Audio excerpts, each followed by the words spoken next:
Hey guys, welcome to another Pop Culture Overload action figure review, and we're continuing our Return of Marvel Legends, and we'll be taking a look at Hope Summers. Nice figure. She's a little on the small side, but so is Hope in the comic, so let's go ahead and take a look at her packaging first. Put her to the side. Hope's a little hard to stand, so we'll just set her down. Okay. We got that same artwork up there in the corner. Build-A-Figure, Collect Terrax, X-Men's Hope Summers, and she includes the head and axe to build Terrax. So let's take a look at the back there. More of that artwork. Well, like a mini bio for her, and some of the other figures offered in the line. Of course, there's Terrax. But packaging, who cares? But here we have Hope Summers.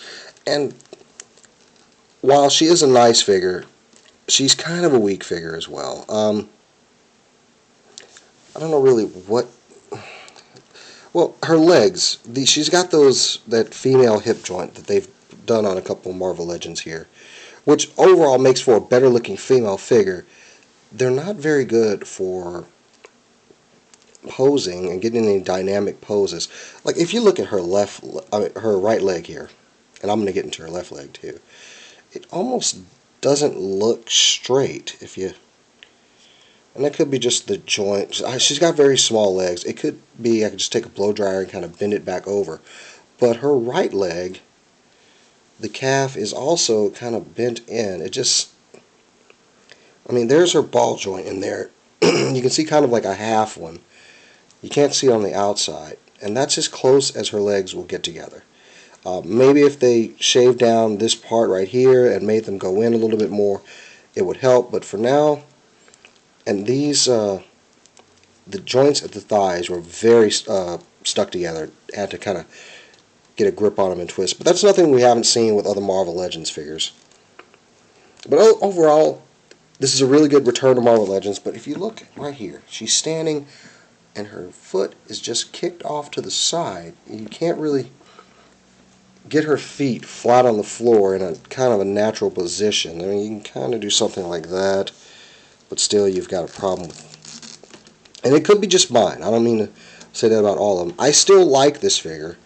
It was nice to see a new character get a figure right out of the box, even though people always like, oh, when are you going to do this figure, when are you going to do this figure? I kind of like having a new figure. Her paint app is, pretty much this kind of two-tone green. There's a little bit of overspray on there. They really cut this V perfectly right where her ball joint for her shoulder is. And her cape is kind of tattered. She still wears this in the comics. It's got some nice weathering. You got two different colors in there. The paint apps on these Marvel Legends figures are really good. Her gauntlets have that same two-tone kind of brown. The metal is a little dull, but it kind of shines. Same thing with it down here with her knee pads and these wrappings around her calves.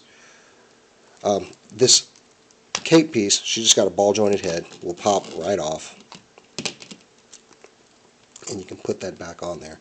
And I'll take that off for now, just so we can kind of get a look at the rest of the figure unhindered. Like I said, here's the cape, and it just has that hole in it. She wears this old tattered thing because she was hanging with cable, so she probably treats it as kind of like something, sentimental. She has this rifle. We saw this rifle come with the 2-pack of Forge and Wolverine that we had not too long ago. There's this empty spot here, and I was going to dig my Forge out and see if there was a magazine or something that went in there, and I thought it might have dropped out when I got her, or maybe I misplaced it. I don't know. If you guys have that magazine in there, leave me a comment, let me know. The rifle is a little hard for her to hold. Her hands are really small.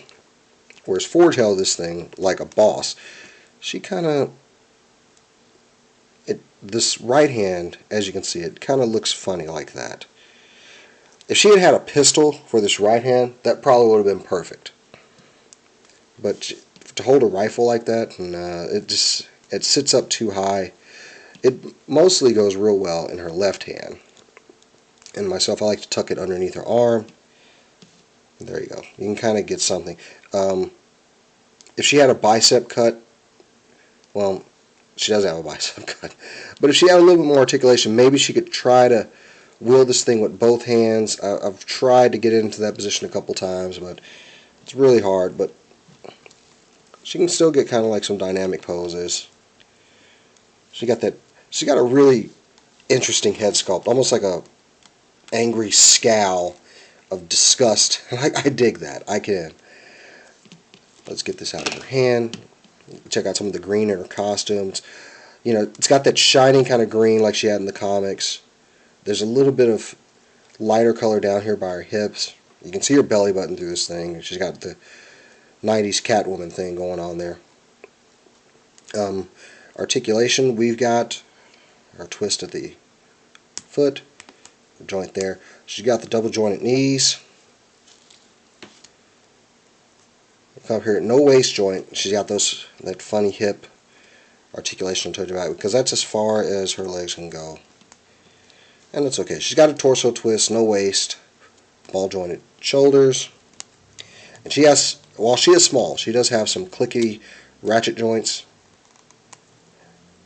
Her elbows have that too. She has a twist and a ball joint here. And the gauntlets, they don't really hinder it that much. You can push this back and it'll go. But she is a really great figure. I like how much they improved on the female figures, say from ones like Emma Frost, which were not good at all. Looked like they were wearing a diaper. But it's nice they actually got a female figure in on the first wave of the return of Marvel Legends. And I think Hope was a decent choice. I kind of dig her character in the comics. I'd like to see more of her character fleshed out. But as far as action figures, she has made her debut. And I really like this figure. Of course, I'm biased. I am a Marvel Legends collector. But there you have it. That's been our Pop Culture Overload review for Hope Summers. I'm Jazz, and I'll catch you next time.